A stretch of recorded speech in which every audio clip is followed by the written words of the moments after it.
రాశారా? మహానుభావులు ఏదో ఇచ్చుంటారు మనకు, నిజంగా ఒక ముక్క మనకి వదిలేశారు. అంటే ఇవన్నీ తలుచుకుంటుంటే ఇప్పుడు భవంతి నమ్రాస్తరవ పలాగమై నవాము బిర్దూర విలంబినో ఘన అనుద్ధత సత్పురుష సమృద్ధిపి స్వభావ ఏవేష పరోపకారణం అన్నారు కాళిదాస్ గారు. అందులో మొదటి మాట ఏంటి? భవంతి నమ్రాస్తరవ పలాగమై అంటే ఫలాలతో నిండి ఉన్న చెట్టు కిందికి వస్తుంది అన్నారు. అట్లాగే కొత్త జలాలతో నిండి ఉన్న మేఘం కూడా కిందికే వస్తుంది అన్నారు. మొదటి మాట భవంతి నమ్రాస్తరవ ఫలాగమై. మనం ఎక్కడ రాసాం దాన్ని? ఎంత ఎదిగినా ఒదగాలన్నది చెట్టును చూసి నేర్చుకో, క్రమశిక్షణతో మెలగాలన్నది చీమను చూసి నేర్చుకో, ఓర్పు సహనం ఉండాలన్నది పొడమును చూసి నేర్చుకో, చిరునవ్వులతో బ్రతకాలన్నది పువ్వును చూసి నేర్చుకో, ఎంత తొక్కినా నిన్నెంత తొక్కినా అంత పైకి రావాలన్నది బంతిని చూసి నేర్చుకో, నేర్చుకున్నది పాటించెయ్యి, ఓర్చుకుంటూ పనులే చెయ్యి, నీదేరా పై చెయ్యి. నవ్వేవాళ్ళు నవ్వని, ఏడ్చేవాళ్ళు ఏడ్వని, తిట్టేవాళ్ళు తిట్టని, పొగడేవాళ్ళు పొగడని, డోంట్ కేర్. ఎత్తుకు నిన్నెగరయ్యని, గోతులు నీకై తీయని, పువ్వులు నీపై చల్లని, రాళ్లే నీపై రువ్వని, అనుకున్నది నువ్వే చెయ్యి, అనుమానం మాని చెయ్యి, నీ మనసే పెట్టి చెయ్యి, నీదేరా పై చెయ్యి. ఉన్నదున్నట్టు చెప్పాలన్నది అద్దాన్ని చూసి నేర్చుకో, ఉన్నదున్నట్టు చెప్పాలన్నది అద్దాన్ని చూసి నేర్చుకో, ప్రేమనందరికీ పంచాలని భగవంతుణ్ణి చూసి నేర్చుకో, సోమరితనాన్ని వదలాలని గడియారాన్ని చూసి నేర్చుకో, పరులకు సాయం చెయ్యాలన్నది సూర్యుడిని చూసి నేర్చుకో, ఎంత చెప్పినా నేను ఎంత చెప్పినా ఇంకెంతో మిగిలింది, అది నీకు నువ్వు నేర్చుకో. నేర్చుకున్నది పాఠం చెయ్యి, నలుగురికి అది నేర్పించెయ్యి, నీదేరా పై చెయ్యి. చరణంలో ఎంత ఎదిగినా ఒదగాలన్నది చెట్టును చూసి నేర్చుకో 2002లో రాశాను. 2004 మౌనంగా దిగమని రాశాను, అంతకంటే ముందే రాశాను. దాని మూలం ఏంటి మరి? భవంతి నమ్రాస్తరవ ఫలాగమై కదా. అది ఈ మధ్య నేను చదువుకున్నది. మీకు తెలిసింది, అది మీకు తెలియకుండానే చాలా ఉత్తమ సాహిత్యం. అంటే ఒకటి ఏంటంటే నిజంగా మనం రాయాలన్న తపనతో, కాంక్షతో, తీవ్రమైన కోరికతో ఉన్నప్పుడు మనకు పరసవేదిలో ఆయన అన్నాడు, పాల్కోయిలు ఏమన్నాడు? మనలోని కోరిక, మనలోని ఆశ, మనలోని స్వప్నము పరిశుద్ధము పరిశుభ్రము అయినప్పుడు, పవిత్రమైనప్పుడు, అది గుండె లోతుల్లోంచి ఉప్పొంగినప్పుడు ఆ కళను సాక్షాత్కరింప చేయడానికి ప్రపంచమంతా మనకు అనుకూలంగా కుట్ర పన్నుతుంది అంటారు. అవును, యూనివర్స్ కాన్స్పైర్స్. కాబట్టి మహానుభావుల కృపా వీక్షణాలు, కటాక్ష వీక్షణాలు ఉన్నాయి కాబట్టి, ఆ భిక్ష ఉంది కాబట్టి మనం రాస్తున్నాం. నేను నిజంగా నమ్ముతా, వాళ్ళని అదే విధంగా ఆరాధిస్తాను. అందుకోసం రాశాను, పాటల చెట్టుకు పసిడి ఫలమెవరయ్యా, పాటల చెట్టుకు పసిడి ఫలమెవరయ్యా, మనసు ఆకలి తీర్చు మనసు కవి ఆత్రేయ. తన పాట తెలియని గాలేది నేలేది, మన బాధ తన భావమైన జాలాది, సత్యమౌ సాహిత్య మౌక్తికాల, నిత్య నిలయం సప్త సముద్రాల, తెలంగాణ లెగసె శరధి మన దాశరథి, సరస్వతి సంతకం మధురాంతకం, అమృతం కలిపిన అంబలి, మన కవనమాలి పింగళి. వేవేల గంగల వాగ్జరి వేటూరి, వెన్న పూతల అగ్నికీల సిరివెన్నెల, ప్రజలంత కోరేటి పౌరుషం నూరేటి పాటలే ఊరేటి వెంకన్న గోరేటి. అభివందనం కవులకు అభివందనం. నా తాత నా అయ్య కారు పండితులు, నా బంధుమిత్రులు కారెవరు కవులు, నాకైత నా పాట స్వయం సంపాద్యం, అంతా అనుసృతం కొంత అనుశీలనం, అణువంత కలిగింది వాణి అనుగ్రహం పైవాణి అనుగ్రహం. పైవాణి అనుగ్రహం. మహానుభావులందరినీ ఎప్పుడు గుర్తు చేసుకోవాలి తప్పకుండా. మీరు ఇందాక చెబుతూ నేను సాహిత్యాన్ని సాధన ద్వారా నేను పెంపొందించుకున్నాను అన్నారు, కానీ మీరు ఇందాక చెబుతున్న కొన్ని సంఘటనలు చూస్తుంటే మీరు రాసేశాక తెలుసుకుంటున్నారు, చదువుతున్నారు అంతే. అది మీరు చదివాక రాయటం కాదు, రాసేశాక తెలుసుకుంటున్నారు. కవయ క్రాంత దర్శన అంటారు. అంటే ఇంద్రియాతీత విషయజ్ఞుడు కవి, మీకు కూడా తెలుసు, అందరికీ తెలుసు. అంటే మన పంచేంద్రియాలతో మనం చూడలేనివి, మనం స్పృశించలేనివి మన కవి అంతర్నేత్రంతో చూడగలడు, ఆ బుద్ధితో చూడగలడు, తన లోపల ఉన్న ఒక శక్తితో చూడగలడు. అది ఎలా జరిగిందంటే మీకు కొన్ని సరదా ఉదాహరణలు చెప్తాను. ఏంటంటే ఒకసారి నేను రాశాను సరదా పాట, చిన్న గౌను వేసుకున్న పెద్ద పాప నీ చిన్ననాటి ముద్దు పేరు లాలిపాప, హైటెక్కు చూసి హీటు పుట్టు వెంటనే, ఫ్లైట్ ఎక్కి నిన్ను చేరి కన్ను కొట్టు క్లింటనే అని రాశాను. రాసిన తర్వాత సంవత్సరానికి 2 సంవత్సరాలకు క్లింటన్ హైదరాబాద్కి వచ్చారు. నిజం. ఓ మిస్సమ్మో యమ్మో లవ్ వైరస్ సోకిందమ్మో. తర్వాత సంవత్సరమే 2000 సంవత్సరానికి వైటు ఒక వైరస్ వచ్చింది. అది కంప్యూటర్ వైరస్. తర్వాత నలుగురికి నచ్చినది నాకసలే ఇక నచ్చదు రోయి, నరులెవరు నడవనిది ఆ రూట్లోనే నడిచెదరోయ్, పొగరని కొందరు అన్నా అది మాత్రం నా నైజం, తెగువని అందరు అన్నా అది నాలో మేనరిజం, నిండు చంద్రుడు ఒకవైపు చుక్కలు ఒకవైపు, నేను ఒక్కడిని ఒకవైపు లోకం ఒకవైపు. నేను ఒక్కడిని అన్నాడు అక్కడ.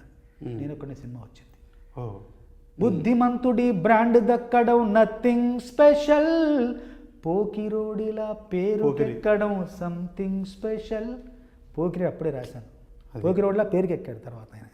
అంటే ఈ పాటలో ఉన్న ఈ పదాన్ని చూసి టైటిల్ పెట్టుకోవాలా, పెట్టారు అంతే, ఘటనలో అంతే, చరణంలో ఎక్కడో వచ్చింది.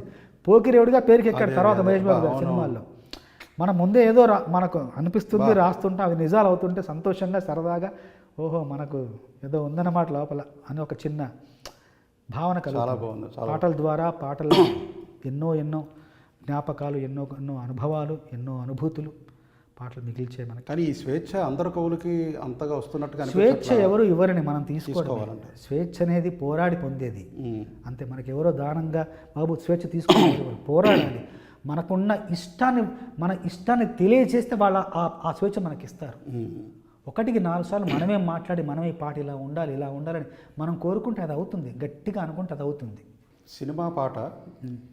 సినిమా పాటని ఒక కవి ఎంతవరకు ఇది తనదే అని చెప్పని పూర్తిగా ఓన్ చేసుకోగలడు అంటారు? ఎందువల్లంటే దర్శకుడి ప్రమేయం లేకుండా, సంగీత దర్శకుడి యొక్క అక్కడక్కడ కొన్ని ఆయన యొక్క ప్రమేయం కూడా లేకుండా పాట అనేది బయటికి రాదు. కనుక వాళ్ళ యొక్క ప్రమేయం దీంట్లో ఎంత ఉంటుందంటారు? మీకు వాళ్ళు ఇచ్చినటువంటి స్వేచ్ఛ అంతా, మరీ ముఖ్యంగా ఈ మధ్యన చాలా సూపర్ హిట్ అయినటువంటి పాటలు, పుష్ప పాటల విషయంలో సుకుమార్ గారితో మీ జర్నీ, ఈ మొత్తం గురించి చెప్పండి. సుకుమార్ గారు స్వతహాగా గొప్ప కవి, అద్భుతమైన భావుకత్వం, అద్భుతమైన సృజనాత్మకత ఉన్న కవి. దర్శకుడిగా అందరికీ తెలుసు, కవిగా నాలాంటి వాళ్ళకి మాత్రమే తెలుసు ఆయన ఎంత గొప్ప కవి. ఆయనకి పాట రాసి మెప్పించడం చాలా గొప్ప విషయం. నిజంగా చెప్తున్నా కదా, ఆయనకు రాసి ఒక పాట రాసే బదులు బయట 100 పాటలు రాయొచ్చు. అంత తీక్షణంగా, అంత తీవ్రంగా ఆలోచించి ఆయన దగ్గర ఆయన మెచ్చుకున్నాడంటే ఇంకా అంటే ఇప్పుడు సుమారుగా ఒక పాటకి ఎన్ని వర్షన్స్ రాయాల్సి వచ్చిందండి ఆయన దగ్గర? అయితే మొదటి నుండి ఆయన ఆర్య నుండి పుష్ప వరకు అన్ని సినిమాలకు రాశాను నేను. అవును. అట్లాగే అప్పుడు 1, 2, 3, 4 పాటలు రాసాను. నేను ఒక్కడిని సినిమాకి మొత్తం పాటలు రాశాను, రంగస్థలం మొత్తం పాటలు రాశాను, పుష్ప మొత్తం పాటలు రాశాను. ఇలా మొత్తం పాటలు రాసే అవకాశం నాకు కలిగింది, సమయం కూడా కుదిరింది నాకు. ఆయనతో ఒక సయోధ్య కూడా కుదిరింది, చక్కటి అనుబంధం, ఒక అన్నదమ్ములా ఉంటాం. కూర్చొని నేను, దేవి గారు, సుకుమార్ గారు సరదా గడిచిపోతూ ఉంటుంది. మేము అంటే ఇంతకుముందు నేను సీతారామశాస్త్రి గారి లాగా, రెహమాన్ గారి లాగా రాత్రిపూట పనిచేసేవాడిని. రాత్రిపూట 9 గంటలకు కూర్చొని 1 గంట, 2 గంటలు, 3 గంటలు, ఒకసారి పొద్దున 4, 5 అయ్యేది పాట రాసేసరికి. మళ్ళీ పొద్దున్న పడుకునేవాడిని. ఇలాగ దాదాపు 10-15 ఏళ్ళు రాసిన తర్వాత చిన్నగా అల్సర్ ప్రాబ్లం అని, గ్యాస్ట్రిక్ ట్రబుల్, ఇట్లా రకరకాల ఆరోగ్య సమస్యలు రావడంతో కొంచెం వయసు కూడా పెరుగుతుంది కాబట్టి ఆలోచించి ఇలా కాదు, రాత్రిపూట రాస్తే ఇది ప్రకృతికి విరుద్ధంగా మనం వెళ్ళకూడదు, దానికి అనుగుణంగానే నడుచుకోవాలని చెప్పేసి మళ్ళీ రాత్రి పడుకోవడం, 10 గంటలకే పడుకొని పొద్దున్నే ఒక 7 గంటలకు లేచి 9 గంటలకు మళ్ళీ ఉదయం కూర్చొని 12, 1 గంట వరకు పాట ఒక పూటలో పూర్తి చేస్తున్నా. ఇది నాకు ఎలా అలవాటైందంటే, సుకుమార్ గారితో కూర్చున్నప్పుడు రంగస్థలం అప్పుడు, మీరు నమ్మండి నమ్మకపోండి, రంగస్థలం నేను చాలాసార్లు చెప్పాను, మళ్ళీ చెప్తాను, రంగస్థలం నేను రచయితను కాదు వచయితను చెప్పాను. సుకుమార్ గారితో కూర్చొని మేము ఇద్దరు నడుచుకుంటే, నేను వాకింగ్ నాకు చాలా ఇష్టం, ఇద్దరు వాకింగ్ చేస్తూ సందర్భం చెప్పారు. ఏం చెప్పారంటే, ఒక పాము కోసం వెళ్తుంటే భామ దొరికింది, భామ కలిసింది, భామ ఎదురైంది. అంటే ఒకదాని కోసం వెళ్తున్నప్పుడు అంతకంటే విలువైంది, అంతకంటే అరుదైంది, అంతకంటే గొప్పది కలిస్తే, గొప్పది దొరికితే అది ఎక్స్ప్రెషన్, అభివ్యక్తి అలా ఉండాలి అన్నారు. అప్పుడు నేను రాశాను. నేను అక్కడే కూర్చుని, మేము టిఫిన్ చేస్తున్నాము, కూర్చున్నప్పుడు నేనేం రాసింది తెలుసా?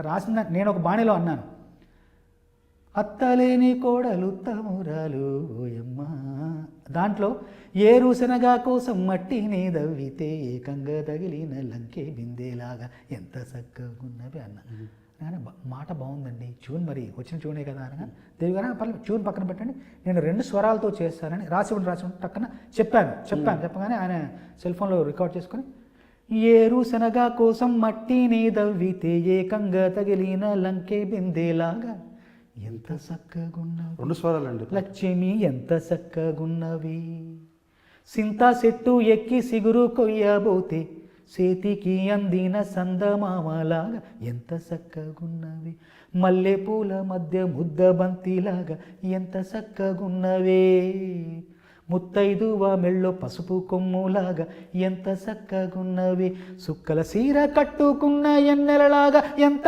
చక్కగున్నవే, ఏరుశనగా కోసం మట్టిని దవ్వితే. అప్పటికప్పుడు వెళ్ళాడు. వాకింగ్ చేస్తున్నాం, మళ్ళీ ఒక రౌండ్ వేసాం, మళ్ళీ ఒక మాట వచ్చింది. కడవ నువ్వు నడుమున పెట్టి కట్ట మీద నడుసుతా ఉంటే సంద్రంని సంకెక్కినట్టు ఎంత చక్కగున్నవే, కట్టెల మోపు తలకెత్తుకొని అడుగులోన అడుగెత్తా ఉంటే అడవి నీకు గొడుగట్టినట్టు ఎంత చక్కగున్నవే, బురద సేలో వారి నాటు ఎత్తా ఉంటే ఎంత చక్కగున్నవే, భూమి బొమ్మకు నువ్వు ప్రాణం వస్తున్నట్టు ఎంత చక్కగున్నవే, తిరణాళ్ళలో తప్పి ఏడ్సేటి బిడ్డకు ఎదురొచ్చిన తల్లి సిరునవ్వులాగా ఎంత చక్కగున్నవి, లక్ష్మి ఎంత చక్కగున్నవి. 35 నిమిషాలు పట్టింది ఈ పాట రచించడానికి. 35 నిమిషాలు. ఆగట్టునుంటావా 25 నిమిషాలు, రంగారంగ రంగస్థల గంట సేపు, తర్వాత జిగేలు రాణి అదొక 2 గంటలు, ప్రతి పాట గంట 2 గంటలు, మొత్తం 6 పాటలు. ఒక్కసారి కూడా కాగితం మీద కలం పట్టి రాయలేదు, అన్నీ చెప్పాను. చివరికి పాటలన్నీ విడుదలయ్యాక ఒక చిన్న లిరికల్ షీట్ మేము రిలీజ్ చేయాలని మీరు రాసి పంపించండి అంటే అప్పుడు రాశారు. సెన్సార్ కోసం రాయాలి కదా, అప్పుడు రాశాను అనమాట. అంటే ప్రతిసారి ఇలా జరగాలని కాదు, ఒకసారి అలా జరుగుతాయి, సంభవిస్తాయి. సంభవం అంటారు అది మన జీవితంలో నేను ఒకసారి చూసాను, అది చాలా సంతోషం.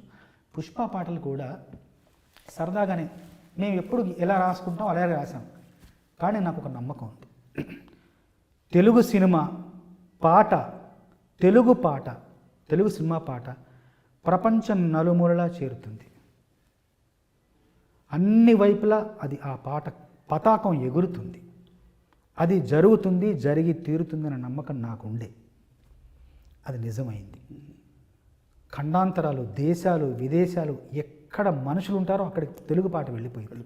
ఎంత దూరం ఒక సినిమా పాట వెళ్ళగలుగుతుందో అంత దూరం వెళ్ళింది. అది నిజమైంది. అది మా పాటలు అవ్వడం, అందులో నేను రాసిన పాటలు అవ్వడం నాకు గర్వంగా లేదు, ఆనందంగా ఉంది. అది మా అదృష్టం. ఎందుకు తెలుసా? నేనెంత కష్టపడతానో మీరు పాటలు రాస్తున్నారు, మీరు అంతే కష్టపడతారు. పక్క రచయిత కూడా అంతే కష్టపడతారు. ప్రతి రచయిత ఒక పాటకు పడే కష్టం అంతే. కానీ నాకు ఆ అదృష్టం దక్కింది అంతే. ఇప్పుడు ఏంటంటే ఈ అదృష్టం తర్వాత దక్కిన తర్వాత ఇప్పుడు అందరికంటే ఎక్కువ కష్టపడాలి, ఎందుకంటే దాన్ని కాపాడుకోవాలి ఖచ్చితంగా. అట్లాగా పుష్ప పాటలు కూడా ఏ బిడ్డ కానీ దాక్కో మేకప్పుడు మీరు పాట విడుదలవగానే వెంటనే మీరు ఫోన్ చేశారు. వెలుతురు తింటది ఆకు, ఆకును తింటది మేక, మేకను తింటది పులి, ఇది కదరా ఆకలి. ఇక్కడ వరకు వస్తుంది. పులినే తింటది సావు, సావును తింటది కాలం, కాలాన్ని తింటది కాళి, ఇది మహా ఆకలి. దానికి ఇది మాత్రం అంతే వచ్చింది, అది వచ్చింది. ఇది మహా తాత్వికంగా వెళ్ళిపోయింది. వేటాడేది ఒకటి, పరిగెత్తేది ఇంకొకటి, దొరికిందా ఇది సస్తాది, దొరక్కపోతే అది సస్తాది. ఒక జీవికి ఆకలేసిందా ఇంకో జీవికి ఆయువు మూడింది, దాక్కో మేక, పులొచ్చి కొరుకుద్ది పీక, ఆటవిక నీతి అరణ్య రీతి పాటలో చెప్పడం జరిగింది. కథ కూడా అలాగే ఉంటుంది. ఒకరిని వచ్చి ఒకరు మింగడం, ఎత్తుకు పై ఎత్తు. చిత్రం అండి. మీ పాటలన్నీ కూడా ముఖ్యంగా పుష్ప పాటలన్నీ నేను వేరే భాషల్లో కూడా విన్నాను, హిందీలో విన్నాను, తమిళంలో కూడా విన్నాను. యథాతథంగా ట్రాన్స్లేట్ చేసినట్టు చేశారు వాళ్ళు. అంటే మూల భావాన్ని చెడగొట్టకుండా సినిమా కథంతా పాటల్లో ప్రతి వాక్యంలో ప్రతి పదంలో కథ ఉంటుంది. అవును. అతని క్యారెక్టరేషన్, అంటే మనం ఇందాక అనుకున్నట్టుగా మనం వేరే భాష నుంచి మన భాషకి డబ్బింగ్ రాసేటప్పుడు యథాతథం భావాన్ని కాకుండా మనం అనుసృజన చేసుకోవచ్చు, అది చెయ్యాలి అని మనం అనుకున్నది ఆయా భాషలో ఆయా కవులు చేయలే. ఎందుకంటే భావాన్ని అంతకంటే గొప్ప భావం వాళ్ళకి తట్టకంటారా? తట్టకం కాదు కానీ, తట్టకపోవడం కాదు కానీ, అంటే పాటలన్నీ కూడా సినిమాలో భాగమే, అంతర్భాగమే ఉన్నాయి. ఇప్పుడు దాక్కో దాక్కో మేక మళ్ళీ వేరే భావం రావడానికి లేదు. ఎందుకంటే అతని పాత్ర చిత్రీకరణ అలా ఉంది, అతని మనస్తత్వం, అతని వ్యక్తిత్వం ఆ పాటలో ప్రతిబింబించింది. ఉపమానాలైనా కూడా వేరే వెళ్ళలేదు వాళ్ళు. ఇంకా లేదు, వేరే మార్గం లేకుండా పోయింది ఆ కొలతకి. స్వామి స్వామి అమ్మాయి భావం అంతా అందులో. శ్రీవల్లి నువ్వు చూస్తున్న కొద్దీ ఇది జరుగుతున్న మొత్తం కథ అంతా పాటలో చెప్పావు. శ్రీవల్లి పాట. ఇంకోటి ఏ బిడ్డ ఊ అంటావా, అందులో కథ ఉంది. ప్రతి పాటలోనూ నేను అన్నాను, ఇతివృత్తంతో కావ్య శరీరం, ఇతివృత్తం ఉంది, శబ్దార్థో సహితవు కావ్యం ఉంది, ఒక మంచి విషయం చెప్పే ఒక శబ్దార్థాల కలయిక ఉంది. ఇవన్నీ పాటలో పొందుపరచబడ్డాయి. తర్వాత ఊ అంటావా మామ ఊ అంటావా పాట విడుదలైనప్పుడు మీరు నమ్మండి, నాకు ఫోన్ చేసిన వాళ్ళు ఎవరో తెలుసా? మహిళా మండలి సినిమా లేడీ జర్నలిస్టులు చేశారు. వాళ్ళకి బాగా నచ్చి ఏంటండి అసలు ఏ తల్లి కన్నబిడ్డో మీ తల్లిదండ్రులకు నమస్కారం పెట్టాలని ఒక జర్నలిస్ట్, లేడీ జర్నలిస్ట్ ఫోన్ చేసి ఎంత చక్కగా ఆడవాళ్ళ బాధలను, ఆడవాళ్ళ అనుభవిస్తున్న వేదనను, ఎదుర్కొంటున్న పరిస్థితులను ఎంత ధైర్యంగా ఎంత చక్కగా చెప్పారండి. తర్వాత కొన్ని వివాదాలు కూడా వచ్చాయి. మగాళ్ళందరూ వచ్చి సంఘాలు, మగ సంఘాలు, పురుష సంఘాలు వచ్చి ఏదో రకరకాల కొంచెం 2-3 రోజులు అయింది. తర్వాత నాకు ఒకటి అనిపించింది ఏంటంటే, అందరికీ ఒక సమాధానం చెప్పాలనుకున్నా, అప్పుడు చెప్పలేకపోయినా ఇప్పుడు చెప్పాలనుకున్నాను. ఏంటంటే, కోక కాదు, ఓణీ కాదు, నైటీ కాదు, స్కర్ట్ కాదు, మిడ్డీ కాదు, బికినీ కాదు, డైపర్ డైపర్ డైపర్ డైపర్ వేసుకున్న పసి కూరను అత్యాచారం చేసిన మృగాలున్న సంఘం ఇది. ఇదే సమాధానం.